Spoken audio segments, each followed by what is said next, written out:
Cybersecurity really comes down to common sense and awareness. And I was having a conversation with a good friend of mine, Frank Abagnale.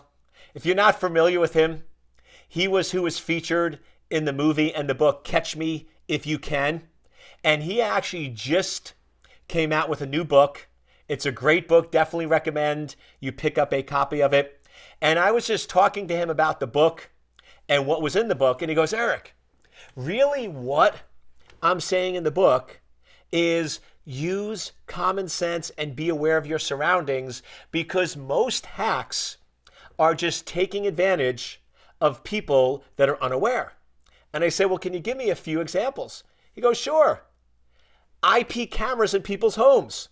People are going in and putting cameras in their house that are accessible from the internet. So at work or on vacation, they can access these cameras and see what's going on in their house and if anything's wrong or anyone broke in. Did they ever step back for a moment and say, wait a second, I'm taking my phone, I'm clicking on an app, and I'm able to view all the cameras in my house, and I never entered a password. I never entered in any special code.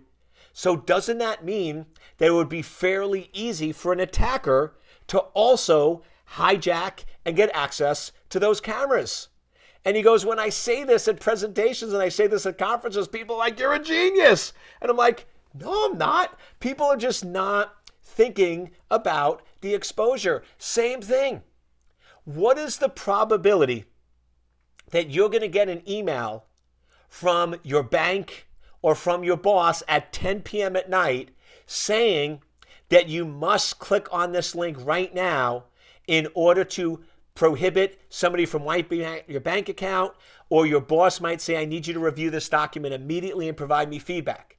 Once again, what if you just pause, take the emotion out of the picture, and think about that logically and saying, what is the probability that that's real?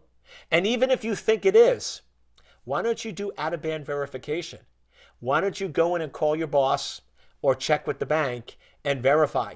Most of the attacks that are being done today by cyber criminals are simply taking advantage of people not thinking through the problem, not being aware, and not taking emotion out of the equation.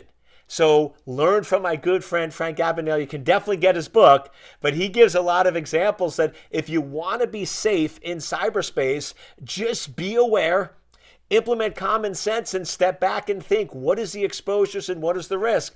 Is putting a device that records all your conversations in your house really a good thing? Probably not. Think about how an attacker can utilize technology. Think before you act. And if you follow that simple piece of advice from my good friend Frank Abagnale, you can be safe and better protected online.